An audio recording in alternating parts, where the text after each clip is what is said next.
Hi అండి. Welcome to our channel Siva Reddy Pagadala. Arnab Goswami గురించి తెలుసు కదా. మహామేధావి, స్వయం ప్రకటిత మేధావి, పెద్ద నోరున్న మేధావి.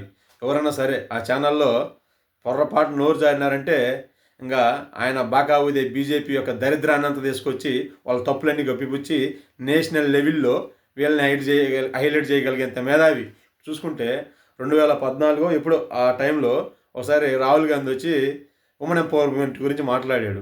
దాని గురించి ఆయన సరిగ్గా ప్రిపేర్ అవ్వకుండా వచ్చి మాట్లాడాడు. తుక్కు ర్యాగొట్టాడు. ఆ దెబ్బతో ఏమైంది, రాహుల్ గాంధీ యొక్క ఇమేజ్ ఏ రకంగా దిగజారిందో చూసాం.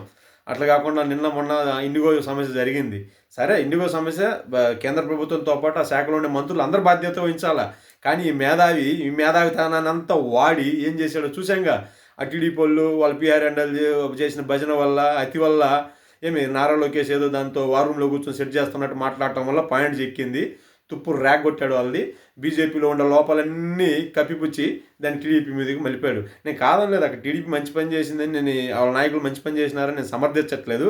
కాకపోతే ఈ అతి మేధావి ఎప్పుడు చూడు బీజేపీ వాళ్ళ లోపాలన్నీ కప్పిపుచ్చుతూ వాళ్ళ యొక్క లోపాలన్నీ అనగదొక్కేస్తూ బయట వాళ్ళ మీద దొయటానికే చూస్తాడు. అయ్యా మేధావి గారు, మేము చెప్పేది ఏంటంటే ఇప్పుడు రూపాయి 91 పడిపోయింది. $1 ఈజ్ ఈక్వల్ 91 రూపాయలు అంట. ఇంకా ఇంతకంటే లో ఇప్పటి వరకు లేదు. దాని మీద పెట్టండి సార్ డిబేటు, దాని మీద కొట్టండి సార్. మీ తుప్పు రోగట్టేదేదో దానికి సంబంధించి శాఖ మంత్రి నిందించండి సార్. దానికి సంబంధించి ఇప్పుడు కేంద్ర ప్రభుత్వం దీని మీద నిందించండి సార్. మొన్న పెళ్ళగాం అటాక్ జరిగింది, అప్పుడు ఏ శాఖ మంత్రిని తుప్పు రేగొట్టారు సార్ మీరు? అవతల కంట్రీలను వాళ్ళని ఎంతసేపటి వాళ్ళని తుప్పు రేగొట్టడం కాదు, మనలో ఉండే లోపాలను కూడా తుప్పుకు రేగొట్టండి సార్. మన ఢిల్లీలో ఏం జరిగింది సార్? కార్ బాంబు పేలుడు జరిగింది, దానివల్ల మన సెక్యూరిటీ లోపాలు బయటపడ్డాయి. అప్పుడు ఏ మంత్రిని తుప్పు రేగొట్టారు సార్? అప్పుడు మీరు సెంట్రల్ గవర్నమెంట్ని ఏ రకంగా తుప్పు రేగొట్టారు సార్? ఇంకా ఈ మధ్యకాలంలో ఇండిగోలో కేవలం వీళ్ళనే కాదు సార్, వాళ్ళదే తప్పు ఉంది సార్, వాళ్ళని కూడా తుప్పు రేగొట్టండి సార్. అంత అవే కాకుండా మొన్న వందే మాత్రం చర్చ పెట్టారు, అదే ఏ రకంగా జనాలకు ఉపయోగం సార్? దాని గురించి మీరు మన నరేంద్ర మోడీ గారిని ఎందుకు తుప్పు రేగొట్టలేకపోయారు సార్? ఏ సార్, చేత కాదా? లేకపోతే మనం వాళ్ళ బాగా ఊతున్నామని ఒప్పుకుందామా? ఎందుకు సార్ ఇట్లాంటి పనులన్నీ? అసలు మీలాంటి వాళ్ళు కదా సార్ దేశానికి హానికరం. చెప్తే మంచి చెప్పండి, జనాలకు చెడు చెప్పండి, రెండు చెప్పండి.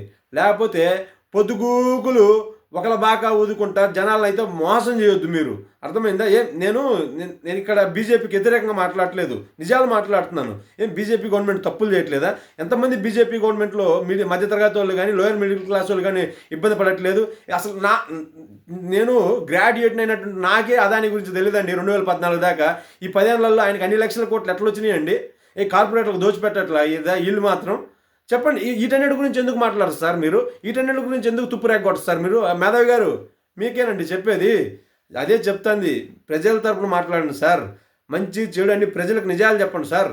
పొద్దుగూకులు ఎవరో ఒకరు దొరికిండ్రు కదా అని వాళ్ళు తుప్పు రేగొట్టుకుంటా మీరు బాకాలు ఇదే మీరు అంత పాడే మీరు ఒక తొత్తులుగా మారే మీ గవర్నమెంట్లని వెనకేసుకు రాగాకండి.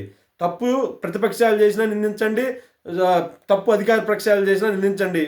కొంతమందికే మీరు తొత్తులుగా మారి జనాలు మోసం చేయొద్దు. జనాలు ఈ రకంగా చేస్తే అందరికంటే పెద్ద టెర్రరిస్టుల కంటే మీరే పెద్ద దేశద్రోహులు అవుతారు సార్. అర్థం చేసుకోండి. Thank you.